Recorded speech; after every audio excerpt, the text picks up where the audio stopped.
नमस्कार दोस्तों, आज एक बार पुनः मैं आपके सामने हूँ रांची से प्रकाशित 4 प्रमुख हिंदी दैनिक अखबारों के साथ। आज फिर हम देखेंगे इस अखबार में क्या छपा है प्रमुखता से, और ख़ास करके हम जो उत्तरकाशी की घटना है, टनल में जो मज़दूर फंसे हैं, उस पर किस अखबार ने कौन सी खबर किस रूप में छपा है उसको देखेंगे। तो सबसे पहले हम लेते हैं दैनिक जागरण को। इसमें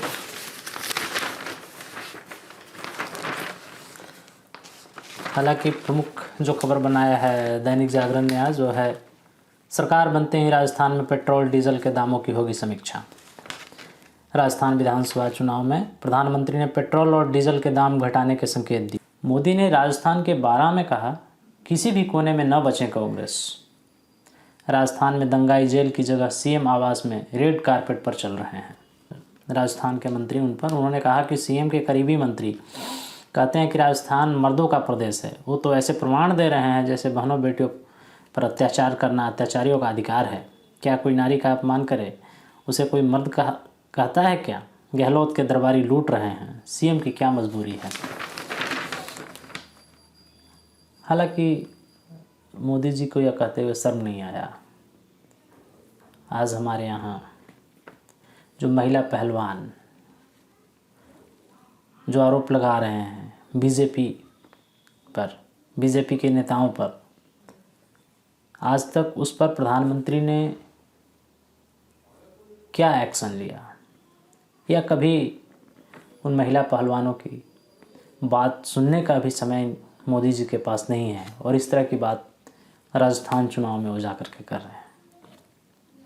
और उन्होंने कुछ गारंटी भी वहाँ दिया है। मोदी की गारंटी इस रूप में छपा है, इसमें जगह मिला है। कहा कि मेरी गारंटी है कि हर गरीब के घर पक्की छत हो, मुफ्त इलाज और राशन मिले। सरकार की जिन सुविधाओं का लाभ अब तक गरीबों को नहीं मिला, वो सुविधाएं देने वाली मोदी की गारंटी की गाड़ी जल्द ही आपके इलाके में आ रही है। मोदी की गारंटी पूरी होकर रहती है। भ्रष्टाचार, तुष्टीकरण और परिवारवाद कांग्रेस की पहचान है। ये बातें राजस्थान में प्रधानमंत्री ने कही है। और राजस्थान के साथ साथ मध्य प्रदेश में भी चुनाव समाप्त हुए हैं। तो मध्य प्रदेश में लगभग 18 वर्षों से बीजेपी ही सत्ता में है। तो ये जो गारंटी मोदी जी दे रहे हैं राजस्थान में, तो ये सारे वादे तो उन्होंने मध्य प्रदेश में पूरे कर दिए होंगे। चूँकि 5 साल से राजस्थान में उनकी सरकार नहीं है। पिछले इन 5 सालों को छोड़कर उसके पिछले 5 साल में वहाँ भी बीजेपी की सरकार थी। लेकिन अब पुनः वो मोदी की गारंटी दे रहे हैं। 5 सालों में कांग्रेस ने सारा खेला बिगाड़ दिया। वहाँ सारे जो विकास के काम बीजेपी सरकार ने वहाँ किए थे उसको ध्वस्त कर दिया है मोदी जी के कथनानुसार। और मशीन से ड्रिलिंग फिर शुरू हुई, निर्णायक मोड़ पर अभियान। वर्टिकल ड्रिलिंग का प्लेटफॉर्म भी तैयार, स्थापित हो रही मशीनें। सभी 6 मोर्चे पर काम युद्ध स्तर पर जारी है। जिंदगी बचाने का अभियान है यह, लिखा है जागरण ने। उत्तराखंड के सीलक्यारा में मंगलवार की सुबह 10 दिन से सुरंग में फंसे 41 श्रमिकों की पहली बार तस्वीरें और वीडियो सामने आने से सुखद समाचार के साथ शुरू करें। यह संभव हो पाया सुरंग के मुख्य द्वार वाले हिस्से से श्रमिकों तक पहुंचाए गए 6 इंच व्यास के 57 मीटर लंबे लाइफलाइन पाइप से, जिससे श्रमिकों तक एंडोस्कोपिक एपेक्सी कैमरा भेजा गया। इसके साथ ही राहत एवं बचाव दल ने श्रमिकों को सकुशल बाहर निकालने के लिए सभी 6 मोर्चे पर युद्ध स्तर पर काम शुरू कर दिया है। सिलक्यारा की तरफ 17 नवंबर की दोपहर से बंद हॉरिजॉन्टल ड्रिलिंग भी रात में शुरू कर दी गई। साथ ही सुरंग के ऊपरी भाग पर वर्टिकल ड्रिलिंग के लिए मशीनों को स्थापित करने का काम। और पहली बार जो टनल के अंदर मजदूर फंसे हैं उन तक कैमरा भेज करके और कैमरे की मदद से तस्वीरें सामने आई हैं और उनसे संपर्क भी स्थापित किया जा सका है। उनसे बात भी हुई है, उनके परिजन भी बात कर पाए हैं उनसे।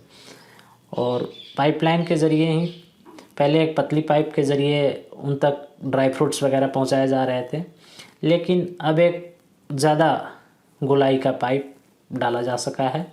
उससे उनके साथ कुछ गर्म भोजन भी कल उनको भेजा गया है और उनकी तस्वीरें भी उसी के माध्यम से सामने आई हैं। और एक और चुनाव संबंधी खबर है यहाँ, वोट बैंक के लालच में तुष्टीकरण कर रही है गहलोत सरकार, ये बात अमित शाह ने कहा है। राहुल गांधी और कांग्रेस को अमित शाह से पिछड़ा वर्ग विरोधी बताया। सबको राम मंदिर दर्शन कराने का केंद्रीय गृह मंत्री ने किया वादा।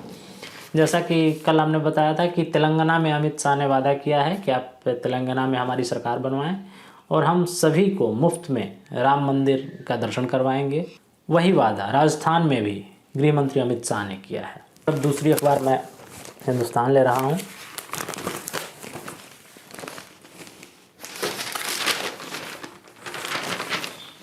इसमें मुख्य पेज पर ही स्थान दिया है वो उत्तराखंड की दुर्घटना को। 9 दिन बाद झरोखे से झांकी जिंदगी, हेडिंग दिया है हिंदुस्तान। उत्तराखंड के उत्तरकाशी की सिलक्यारा सुरंग में फंसी 41 जिंदगियां मंगलवार को मुस्कुराती हुई मिली। हादसे के 10वें दिन मजदूरों की पहली तस्वीर सामने आई। 6 इंच के पाइप से सुरंग में भेजे गए कैमरे ने उनकी तस्वीरें ली। प्रशासन ने उनके सकुशल होने का पहला वीडियो भी जारी किया है। पाइप से झांकी जिंदगी तो परिजनों के चेहरे खिले। सुरंग के अंदर फंसे मजदूरों का वीडियो पहली बार आया सामने। सभी 41 मजदूर सुरक्षित और अंदर में वॉकी टॉकी और चार्जर भी भेजे गए हैं। गुजरात और उड़ीसा से भी पहुंची मशीनें। एयरफोर्स के सुपर हरक्यूलिस विमान से एक C-17 और 2 C-130 मशीन भेजी गई है। इन मशीन का वजन 36 टन है। वर्टिकल ड्रिलिंग को भी 2 मशीनें पहुंचेंगी। एक मशीन गुजरात के बालासाड से और उड़ीसा से पहुंचाई जा रही है। इन मशीनों का वजन 75 टन के करीब। पीएम मोदी ने भी फंसे मजदूरों के बारे में सीएम से ली है अपडेट, इसकी खबर है। और कुछ तस्वीरें यहाँ दिखाई गई हैं।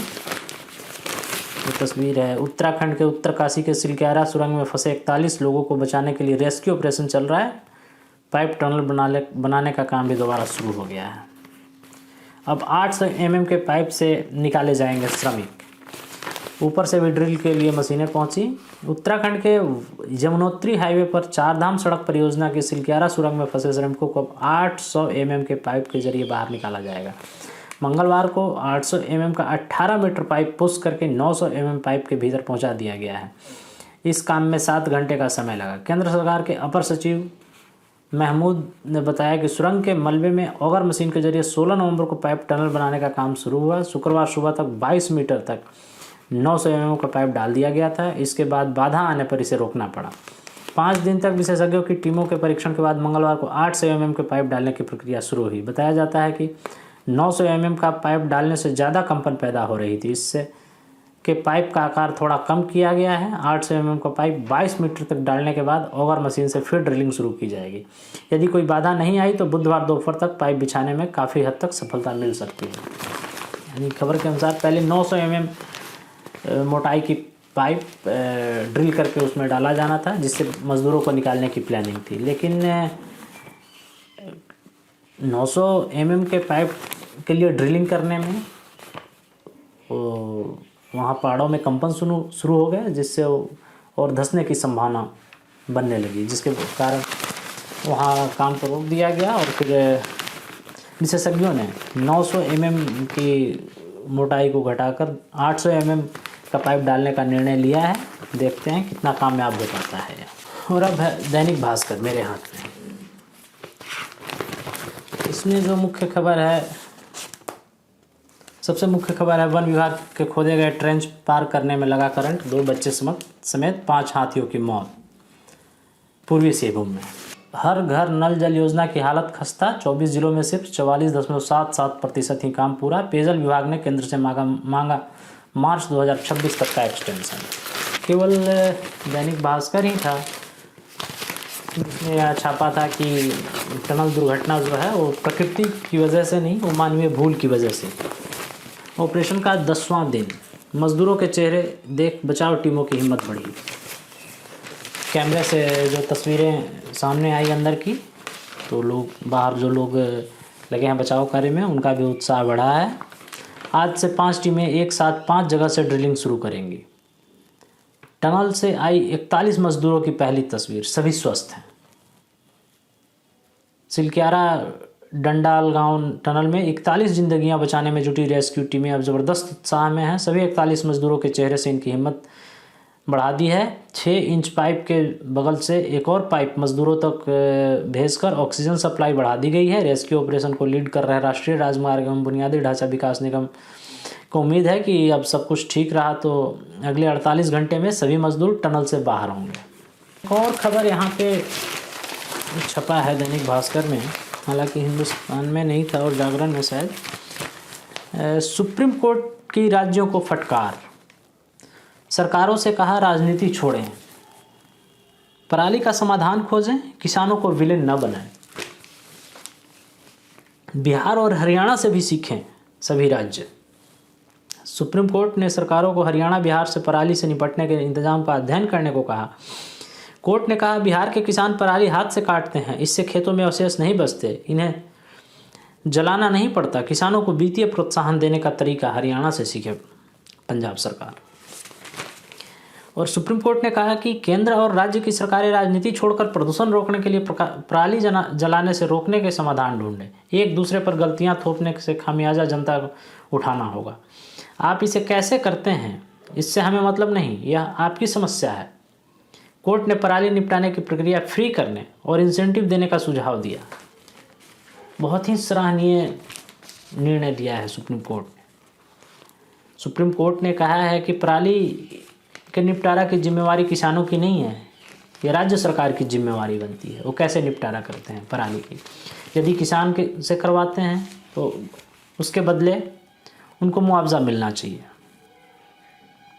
कोर्ट ने पराली निपटाने की प्रक्रिया फ्री करने और इंसेंटिव देने का भी सुझाव दिया। उसमें जो लागत आता है वो फ्री हो, जो मैकेनाइज्ड टेक्निक उसमें यूज़ हो रहा हो या मैनुअली हो रहा है तो जो लेबर उसमें लग रहे हों, इसके लिए सब्सिडी गवर्नमेंट को देनी चाहिए, ऐसा सुप्रीम कोर्ट ने कहा। यह भी कहा कि आदेश न मानने वालों से सख्ती से निपटा जाए और उन्हें कोई भी आर्थिक लाभ ना दिया जाए। पहले तो सरकारों को सुप्रीम कोर्ट ने कहा है कि पहले आप अपनी जिम्मेवारी पूरी कीजिए और उसके बाद भी यदि कोई किसान ऐसा नहीं करता है तो उसके साथ भी कड़ाई से पेश आए सरकार। जस्टिस संजय किशन कौल और सुधांशु धूलिया की पीठ मंगलवार को दिल्ली एनसीआर में प्रदूषण पर सुनवाई कर रही थी। इस दौरान पंजाब ने पराली जलाने के खिलाफ 984 केस दर्ज किए जाने व 2 करोड़ के जुर्माने की जानकारी दी। इस पर एमईएक्स क्यूरी अपराजिता सिन्हा ने बताया कि पंजाब में रविवार को भी 700 से ज़्यादा जगह पर। इस पर कोर्ट ने कहा किसान ही बता सकते हैं कि वो ऐसा क्यों कर रहे हैं, उन्हें विलन बनाया जा रहा है, लेकिन उनकी बात भी नहीं सुनी जा रही, उनके पास ज़रूर कोई कारण होगा, सुप्रीम कोर्ट ने कहा है। और इसी से संबंधित एक और खबर पीछे छपा है, वो यह है खाद और पानी भी कम लगेगा, औसत उत्पादन 7 से 65 क्विंटल प्रति हेक्टेयर तक होगा। पुआल जलाने की समस्या कम करेगा। BRR 2183 वेराइटी धान खेतों में आसानी से गल जाएंगे, उपज भी अधिक मिलेगी। बिहार कृषि विश्वविद्यालय के वैज्ञानिक डॉक्टर प्रकाश सिंह के नेतृत्व में वैज्ञानिकों ने इसे इजाद किया है। इस धान की वेराइटी को बिहार, यूपी, झारखंड, उड़ीसा, हरियाणा, गुजरात सहित 6 राज्यों के किसानों को लाभ देगा। इन राज्यों के लिए अखिल भारतीय चावल सुधार परियोजना की 59वीं वार्षिक बैठक में केंद्रीय प्रभेद विमोचन समिति अनुशंसा मिलने की पूरी संभावना है। वर्षा पर निर्भर और सीमित सिंचाई वाले क्षेत्रों के लिए बहुत उपयोगी है। यह जलवायु अनुकूल वैरायटी है। यह भी एक सकारात्मक खबर इस संबंध में। राजस्थान कांग्रेस का घोषणा पत्र, कल कांग्रेस ने अपना घोषणा पत्र जारी किया है राजस्थान चुनाव को लेकर के। इसमें 10 लाख रोजगार की बात की गई है, महिलाओं को 10,000 सालाना, चिरंजीवी हेल्थ राशि 50 लाख की जाएगी। कांग्रेस की गारंटी है 2 रुपये किलो में गोबर खरीदेंगे, पुरानी पेंशन बहाली का वादा। चिरंजीवी हेल्थ इंश्योरेंस की राशि 25 लाख से दोगुना बढ़ाकर 50 लाख रुपए की जाएगी। घर की महिला मुखिया को हर साल 10,000 रुपये सालाना की आर्थिक मदद दी जाएगी। छात्र छात्राओं को फ्री लैपटॉप, टैबलेट। 1.04 करोड़ परिवारों को 500 रुपये में सिलेंडर मिलेगा। हर बच्चे को इंग्लिश मीडियम शिक्षा की गारंटी होगी। पुरानी पेंशन बहाल होगी। 2 रुपये प्रति किलो के हिसाब से गोबर खरीद की जाएगी। कृषि में शुरू किए 12 मिशनों का विस्तार कर दोगुना करेंगे। महिला सुरक्षा के लिए हर गांव, हर वार्ड में महिला सुरक्षा प्रहरी नियुक्त करेंगे। यौन उत्पीड़न मामलों में त्वरित न्याय के लिए इनकी औसत जांच समय में कमी लाने का प्रयास करेंगे। हालांकि चिरंजीवी हेल्थ इंश्योरेंस जैसी योजनाएं लुभावनी योजनाएं ज़रूर हैं और कांग्रेस को राजस्थान में बहुत लोकप्रियता भी मिली है इस योजना के कारण, लेकिन इस तरह की योजनाएं समाधान नहीं है स्वास्थ्य क्षेत्र के लिए। आपने इंश्योरेंस की राशि 25 लाख से बढ़ाकर 50 लाख रुपए कर दिया, तो इस रूप में इंश्योरेंस के रूप में आप जो कोई भी सरकार हो जो पैसे खर्च कर रही है, उन पैसों का इस्तेमाल पब्लिक सेक्टर में जो इंफ्रास्ट्रक्चर डेवलप करे, सरकारी हॉस्पिटल्स को दुरुस्त करें, सरकारी हॉस्पिटल्स की संख्या को बढ़ाए और यह सुनिश्चित हो कि हर व्यक्ति की पहुंच सरकारी हॉस्पिटल तक हो। इन चीज़ों को करने, उस पैसे का इस्तेमाल यदि सरकार इन चीज़ों में करती है तो शायद वो ज़्यादा जन कल्याणकारी होंगी। क्योंकि यदि आप इंश्योरेंस के रूप में पैसे खर्च करते हैं तो गवर्नमेंट हॉस्पिटल या प्राइवेट हॉस्पिटल, तो मुझे तो लगता है कि ये जो इंश्योरेंस के पैसे हैं ये ठीक है, लोगों को एक बार तो सहयोग मिलता ज़रूर है, लेकिन उससे ज़्यादा जो प्राइवेट हेल्थ सेक्टर के हॉस्पिटल्स हैं या जो भी इंस्टीट्यूशंस हैं उनकी कमाई का एक ज़रिया हो गया है। अब हम देखते हैं अंतिम प्रभात खबर को।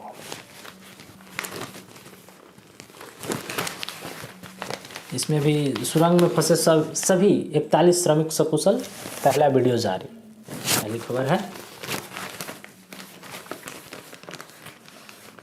तो उसी तरह का न्यूज़ इसमें भी है। पीएम ने चौथी बार ली जानकारी, कब तक मजदूर आ सकते हैं बाहर, इस पर लिखा है। नेशनल डिजास्टर मैनेजमेंट अथॉरिटी के अधिकारी ने श्रमिकों के सुरंग से बाहर आने की संभावनाओं की बाबत बताया कि अभी कुछ भी कह पाना संभव नहीं है, अलबत्ता 3 विकल्पों पर काम किया जा रहा है। पहला है ऑगर मशीन से ड्रिलिंग, यह सफल रहा तो 3 दिनों में नतीजा आ सकता है। दूसरा है टनल की दोनों तरफ खुदाई कर रास्ता बनाना, इसमें 12 से 15 दिन लग सकते हैं। तीसरा है डंडाल गांव से सुरंग खोदना, इसमें 35 से 40 दिन लग सकते हैं। यानी 3 विकल्पों पे काम किया जा रहा है। एक तो ड्रिल करके और पाइपलाइन के ज़रिए मज़दूरों को निकाला जाए। सबसे जल्दी यदि मज़दूरों को बाहर आने की संभावना है तो इसी से है, ड्रिलिंग के ज़रिए पाइप डाल करके। उससे सबसे चूँकि उससे इसमें बताया गया कि 2 से 3 दिनों में ड्रिल कर पाइप डाला जा सकता है और एक कर मज़दूरों को वहाँ से वापस निकाला जा सकता है। दूसरा है टनल के दोनों तरफ उसके पैरेलल में एक रास्ता बना करके मज़दूर को वापस लाने की भी प्रयास किया जा रहा है, उसमें 12 से 15 दिन लग सकते हैं। और तीसरा जो है, जो कि टनल का दूसरा छोर है, दूसरे छोर से 4.5 किलोमीटर लंबे टनल में दूसरे छोर से भी लगभग 1.5 किलोमीटर की खुदाई का काम हो चुका था। बीच में 5 से 700 मीटर खुदाई बाकी है। तो तीसरा विकल्प वो भी है, उस पर भी काम चल रहा है, उसमें 35 से 40 दिन का समय लग सकता है। देखिए कौन सा प्लानिंग सक्सेस हो पाता है और कितना जल्दी मजदूर वापस आ। और एक इसमें मधेपुरा के डीएम की गाड़ी ने 4 को रौंदा, 3 की मौत। बिहार ये मधेपुरा डीएम की गाड़ी से एक दुर्घटना हुई है जिसमें 3 लोगों की मृत्यु हो गई है। उस खबर को भी प्रमुखता दिया है इस अखबार ने। और चुनावी खबर में है, इसमें प्रधानमंत्री ने की 3 जनसभाएं, राहुल गांधी भी चुनाव प्रचार में जुटे। कांग्रेस भ्रष्टाचार, परिवारवाद व तुष्टीकरण का प्रतीक, प्रधानमंत्री ने कहा है। और इसमें भी कांग्रेस का घोषणा पत्र जो है उसकी खबर है, 10 लाख रोजगार, किसानों को 2 लाख का ब्याज मुक्त कर्ज देने का वादा, और सत्ता में आए तो जाति जनगणना कराएंगे। और प्रधानमंत्री ने कहा है, राजस्थान विधानसभा चुनाव को लेकर प्रधानमंत्री नरेंद्र मोदी ने मंगलवार को राज्य के अंता, कोटा व करौली में चुनावी जनसभाएं की। इस दौरान उन्होंने कहा कि अब हमारे सामने विकसित भारत का लक्ष्य है, लेकिन राजस्थान को विकसित बनाए बिना भारत को विकसित बनाने का लक्ष्य अधूरा है। जब तक भ्रष्टाचार, परिवारवाद और तुष्टीकरण नाम के देश के 3 दुश्मन हमारे बीच हैं, तब तक यह संकल्प पूरा होना मुश्किल है। और कांग्रेस इन तीनों बुराइयों की सबसे बड़ी प्रतीक है। यह थे आज के खबरों अखबारों में छपी खबर। धन्यवाद।